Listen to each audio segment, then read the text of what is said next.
究竟知唔知門神啊？嗰兩個人係邊兩個呢？大家好啊，歡迎嚟到90後生活投資頻道，我係史蒂夫，華大夫。哇，咁快咧，新年又到咯，係嘛？冇錯，咁今年就係呢個虎年嘅。咁新加坡周圍啲地方啊、啲鋪頭啊，已經掛滿晒新年嘅啲揮春啊，同埋一啲賣緊新年嘅嘢啦。咁今日我哋究竟要分享啲咩呢？因為新年已經到咗咯喎。咁樣今日咧，我就想講下呢個喺香港或者喺中國大陸啦。我哋平時會喺新年做啲乜嘢呢？因為我都發現咧喺新加坡同中國或者香港啦，佢哋過嘅新年啊係有少少唔同喎。咁上年咧我哋就講咗呢個習俗有啲唔同啦，即係譬如會戴個金啊，係咪？咁啊，今次咧我哋就想講下究竟喺呢個新年啊，即係28、29、30啊，或者年初一、年初二啊，我哋究竟會喺香港或者喺大陸做啲咩呢？冇錯啦。咁大家睇完之後咧，可以對比下新加坡啊同埋香港過新年嘅啲分別嘅。咁都可以 comment 咧話俾我哋知啊，喺新加坡其實習俗係點樣啦，啲禮儀上係點樣嘅。冇錯。咁啊，事不宜遲，我哋即刻開始第一個。咁我哋由年28開始講起先啦。年28好出名嘅就係年28洗邋遢。冇錯啦。係啦，年28洗邋遢。咁字面意思大家都知道係咩啦？就係要做大掃除。冇錯，即係要好好咁清潔你嘅屋企啦，清潔你個人啦。總之係全部地方都要清潔好晒，令到佢成間屋好乾淨、好乾淨嘅。冇錯。年28洗邋遢咧，亦都係即係我屋企啦，我自己屋企啦，都係一個非常之隆重嘅一個儀式嚟嘅。因為咧，我全家總動員啊，就會一齊喺度執屋。好誇張喎，咁樣真係。因為其實屋企咧雖然唔算大啦，但係都幾多嘢執嘅。即係譬如我阿媽咧，可能要負責洗呢個抽油煙機啊。咁我就可能負責摺下衫啊，摺下啲舊衫啊，曬下被啊，掃下地啊咁樣嘅嘢啦。咁所以都真係幾多嘢做嘅年28。咁即係話年28其實都係一個好忙嘅日子嚟嘅喎。係啊，年28咧就好似將啲舊嘢送舊迎新咁嘅意思嘅。明白。咁年28其實掃地咧都有個技巧嘅。係啦。咁我聽我阿媽講啦，就係一定要係由裏邊掃去出邊。裏邊掃去出邊啊？咁意思係咪即係話將啲衰嘢掃晒出嚟咧？係啦，就係即係類似咁嘅意思咯。如果你喺外面掃入嚟，即係由門口掃入嚟嘅話咧，咁就好似係將啲舊嘢掃翻入屋企咁樣咯。咁所以調翻轉就應該係由裏邊掃去出面。咁喺年28，即係今年年28啦，我執我間房嘅時候都係咁樣嘅。都喺裏邊掃出嚟。年29咧，我屋企通常咧就會貼下揮春咯，跟住裝飾下屋企咁樣咯。咁你知華人其實好中意紅色嘅揮春噶啦。咁通常我哋就會喺門口啊貼一啲揮春嘅。咁最普遍就見到啲人貼個福字啦，係咪？有時都見到啲福字會調翻轉貼嘅喎。你知唔知點解咧？係福到嘅意思。係啦，意思就係將個福字倒翻嚟貼，就係等於福到嘅意思。係啊，即係個福會降臨去你屋企嘅意思啦，係啦。冇錯，不過我都有見過咧，有啲人就將呢個招財進寶調轉貼嘅。咁我就唔明點解嘅。咁如果大家知道啊，記得 comment 話俾我聽啦。呢個就好少見喎，真係。咁其實門口咧，我哋通常喺香港咧就會貼門神啦，同埋出入平安橫版嘅，打橫版嘅出入平安啦。咁啊考下大夫啦。究竟知唔知門神啊？嗰兩個人係邊兩個呢？其實我唔記得咗，我記得係讀過嘅以前，不過真係唔記得。如果大家知道嘅話，記得 comment 話俾你聽啦。咁其實我都知答案嘅。聽講好多人都唔知喎，其實。係啦，咁其實好多人呢，貼咗咁多年揮春啊，都未必知道呢個門神究竟係邊兩個。咁其實有兩組嘅。咁第一組呢，就係最傳統嘅。最傳統嘅係咩呢？就係呢個唐朝嘅人嚟嘅。就係秦叔寶啊，同埋尉遲敬德。呢兩個人。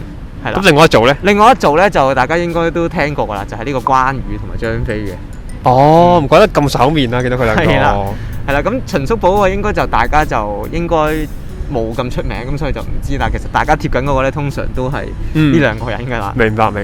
咁年29除咗貼揮春咧，咁就會做啲咩咧？咁我媽咪就會買定一啲新年嘅食品啦、糖果啊，咁就會擺喺全盒入邊。香港嘅全盒應該來來去去都係嗰幾樣嘢啦，朱古力係咪？一啲瓜子啦，綠茶瓜子啊，黑色瓜子、紅色瓜子啊，仲有啲糖蓮藕啊，圓圓碌碌個煎堆啦。新加坡應該有全盒，因為我見到其實超市咧都係買緊好多唔同嘅食品。咁應該都有嘅，係咯。咁應該都係瓜子啊、開心果啲都係必要噶啦。我諗喺新加坡。咁好啦，過完年29之後咧，就到年30咯。咁呢個日子都幾重要嘅。咁點解咧？咁啊年30咧，最重要其實係夜晚嘅啫。係啦。咁點解夜晚咁重要咧？就係因為呢個年30咧，我哋會食團年飯喺香港同呢個中國大陸啦。咁應該新加坡都係嘅。我諗所有華人地區都係有呢個習慣嘅，即係食團年飯呢個習慣。冇錯，咁通常年30晚咧喺香港嘅公司咧都係會提早放工嘅。咁年30晚咧就食呢個團年飯啦，咁就通常有魚啊，年有餘啊嘛，係咪？咁就有其他好多唔同嘅嘢食啊，總之食餐好嘅，係啦。即係咩都有啦，海鮮啊、雞啊都有噶啦。係啦，咁我阿媽咧就成日煲一個湯，你估係咩湯？發財好市湯。咁你都發現係啦，咁我懷疑緊呢一個湯咧應該係香港嘅家庭咧必定會煲嘅湯嘅30晚。因為好意頭啊嘛，係啊。咁唔知新加坡有冇呢個傳統咧？即係有冇啲特別啲嘅嘢食啊，或者特別嘅食物啊，係寓意一啲好意頭嘅咧？好似都好少聽過呢件事。年30晚咧食完呢個團年飯之後咧，有一樣嘢要做嘅。有一樣要做？係食團年飯嘅時候有一樣嘢要做。食團年飯嘅時候，大家都可以估下究竟有咩要做。有咩要做啊？答案咧就係唔可以食晒啲餸。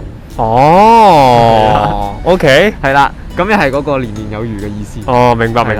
咁食剩啲餸咧唔代表抌嘅，咁其實可以擺落雪櫃，第二日再食嘅。哦，明白。我屋企好似冇呢個傳統喎，咁又。哦，咁可能就係我屋企㗎啦，係啦。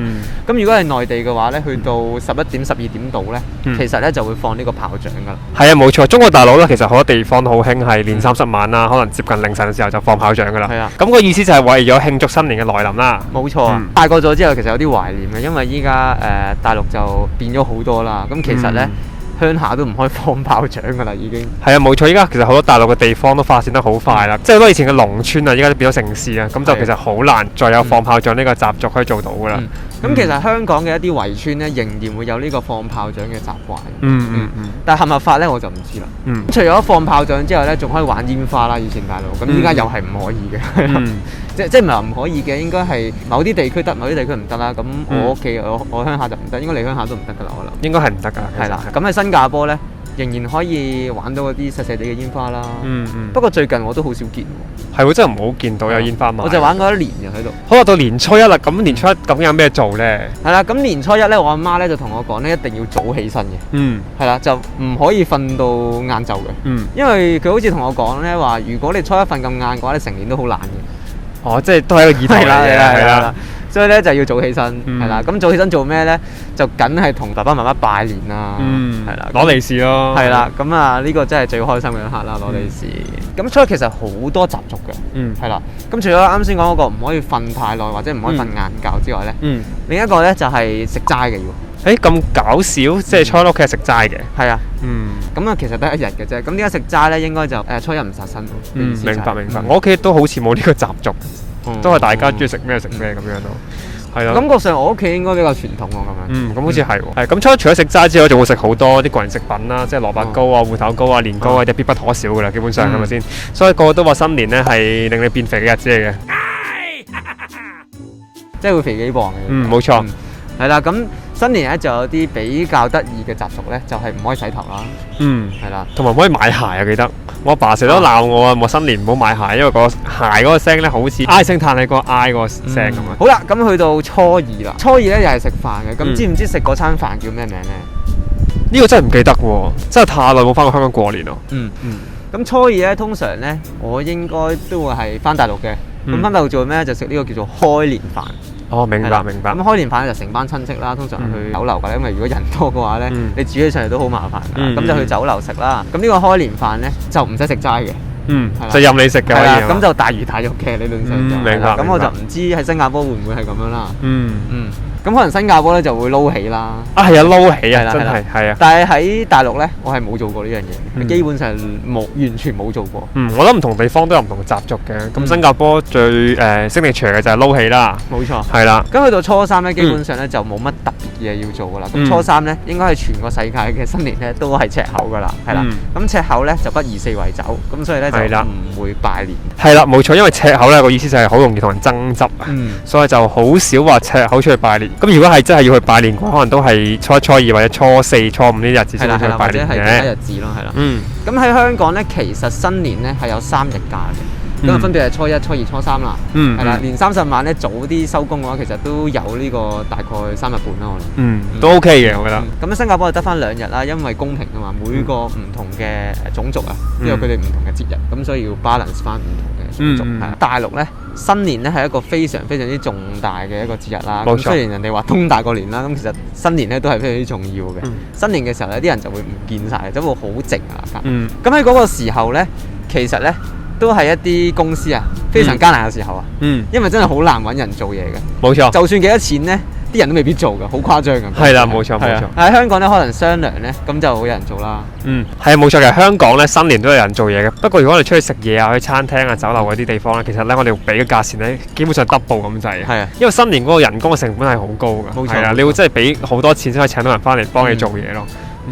唔知大家咧幾時先會拆利是咧？咁可以 comment 話俾你聽嘅。咁我媽媽同我講咧，其實咧應該係15之後先可以拆嘅利是。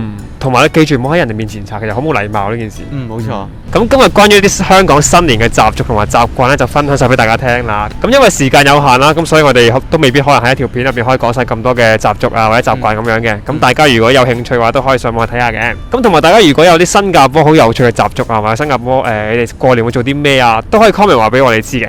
最後祝大家新年快樂，同埋如果中意呢條片嘅話，記得 like、share 同埋 subscribe 我哋嘅 channel。我哋下次見，拜拜，新年快樂，新年快樂。